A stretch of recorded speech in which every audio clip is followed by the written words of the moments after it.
ठीक है, अब बड़े आदमी है इसलिए मैं आपके खिलाफ पुलिस पे कंप्लेंट नहीं दूंगा। मेरे जो 4 अंगूठियां गए हैं, मुझे वो अंगूठियां वापस चाहिए।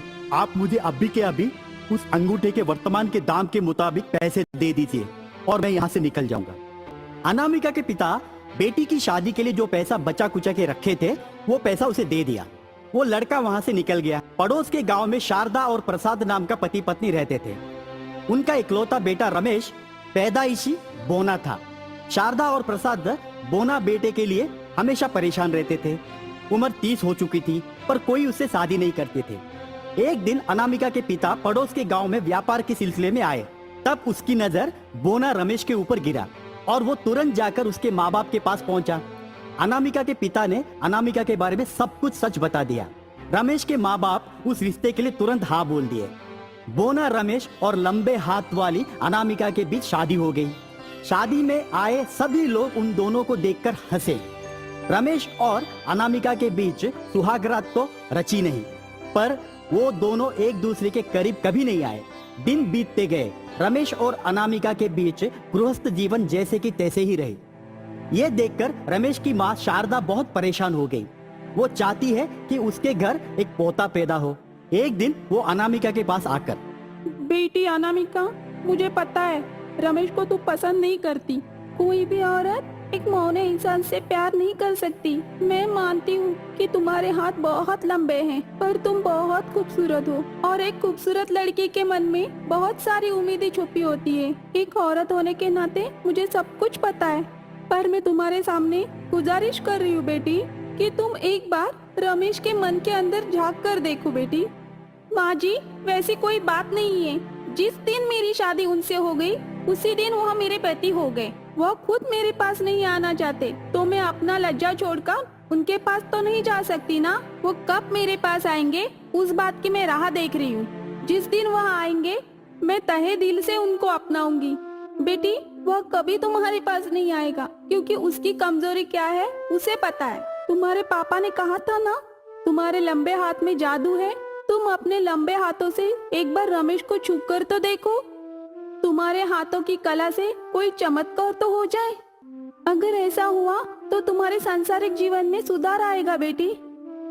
अनामिका तुरंत शारदा की बात मानती है और वो उसी रात जब रमेश सोया रहता है, उसके सर के ऊपर अपना हाथ फेरती है। पलक झपकते ही रमेश 6 फुट का हट्टा कट्टा नौजवान में पलट जाता है। रमेश को देखकर अनामिका को पहले ही नजर में प्यार हो जाता है। सुबह होते ही रमेश जब आईने के सामने खड़ा होकर अपने आप को देखता है तो वो कुछ चौंक जाता है। रमेश के माँ बाप शारदा और प्रसाद भी चौंक जाते हैं। अब वो गांव में सीना तान के चलता है। शारदा और प्रसाद उस परिवर्तन को लेकर खुश होते हैं। शारदा सोचती है कि अब रमेश और अनामिका के पारिवारिक जीवन में सुधार आएगा, पर रमेश के अंदर बदलाव आ जाता है। अब वो अपने माँ बाप के पास जाकर अनामिका के खिलाफ बोलता है। माँ और बाबूजी, आप दोनों कान खोलकर सुन लो। मुझे उस चुड़ैल के साथ नहीं रहना है। मैं अब बहुत सुंदर दिख रहा हूँ। मुझे वो लंबे हाथ वाली चुड़ैल नहीं पसंद है। मेरे लिए तो अब बहुत सुंदर बालिकाएं कतार में खड़े रहेंगे। आप कुछ भी करके उस चुड़ैल को घर से बाहर निकाल दीजिए। उसकी बात सुनकर शारदा को गुस्सा आता है और वो गुस्से में जाकर रमेश को थप्पड़ मारती है। रमेश तब चेतावनी अंदाज में बोलता है, खबरदार माँ, आज के बाद मुझे मारने की कोशिश की तो मैं ये भी नहीं सोचूंगा कि आप दोनों मेरे माँ बाप हैं। आप अभी के अभी उस चुड़ैल को घर से निकाल दीजिए, वरना मैं आप दोनों को निकाल दूंगा।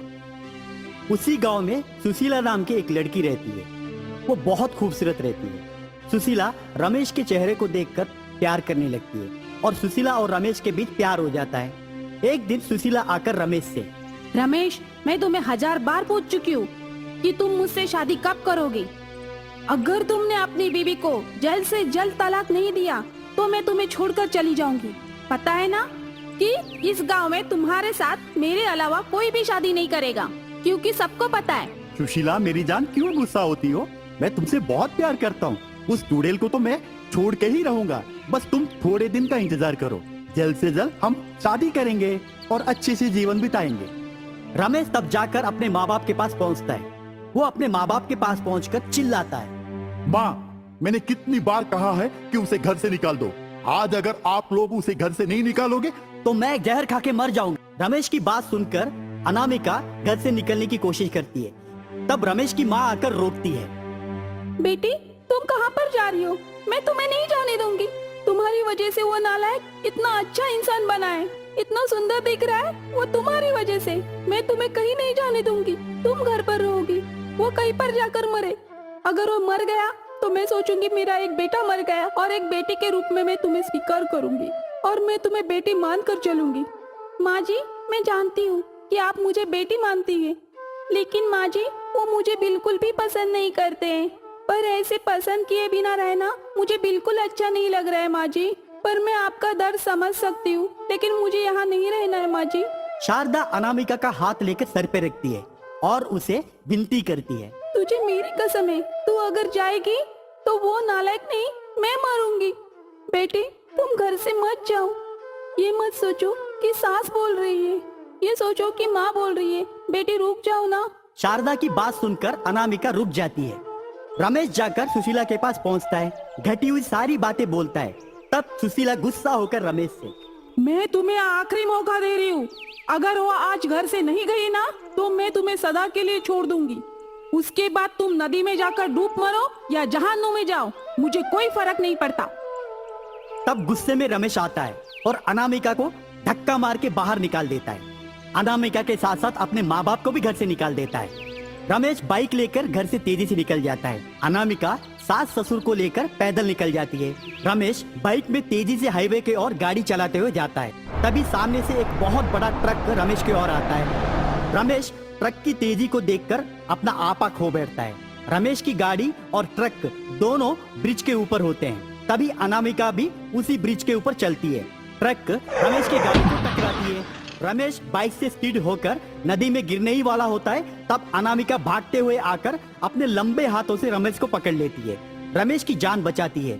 रमेश तब अनामिका के पैरों के ऊपर गिरकर माफी मांगता है और वो अनामिका को गले लगाकर अपने घर वापस लेकर आता है। जब सुशीला को ये बात पता चलती है तो वो भागते हुए रमेश के यहाँ पहुँचती है। रमेश, तुमने मुझे धोखा दिया, मुझसे वादा करके फिर से उस चुड़ैल के साथ रहने लगे।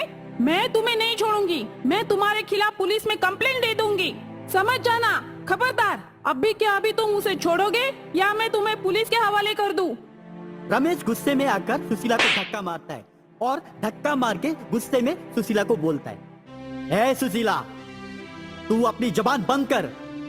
मेरी गलती थी कि मैं अनामिका को पहचान नहीं पाया। वो मेरी पत्नी है, पत्नी रहेगी और हमेशा के लिए वही मेरी पत्नी है। तुझे जो करना है कर, निकल यहाँ से, दफा हो जा। सुशीला घर से निकल जाती है।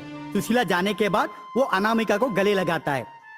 उस दिन के बाद रमेश और अनामिका हंसी खुशी जीवन बिताते हैं। 1 साल के अंदर उनके यहाँ सुंदर सा बालक होता है। सुशीला को गुस्सा आता है और वो जाकर रमेश के खिलाफ कंप्लेंट देती है। तो रमेश जाकर सुशीला के खिलाफ कंप्लेंट देता है। पुलिस कंप्लेंट वापस लेकर सुशीला को ही कटघरे में खड़े